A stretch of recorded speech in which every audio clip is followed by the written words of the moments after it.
মেয়ের চালাকি যখন মা ধরে ফেলে। ও মা, আজকে একটা আমাদের বিয়ে বাড়ি পড়েছে তো? হ্যাঁ, বিয়ে বাড়ি আছে তো একটা আমাদের আজ। শুনলাম নাকি যে বিয়ে বাড়িটা পড়েছে তাদের নাকি অনেক টাকা। হ্যাঁ তাহলে তো নিশ্চয়ই বিয়েতে খুব ভালো আইটেম করবে।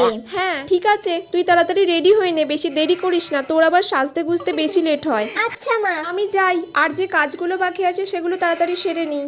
A few moments later. তুই এখনো অবধি জামা কাপড় পরিসনি, রেডি হসনি? আমি তো এই শাড়ি পরতে যাচ্ছি। না মা, আজকে আমি যাব না, কারণ কালকে এক্সাম আছে তো, আর এক্সামে কম নাম্বার পেলে গার্জিয়ান কল করবে বলেছে সবার।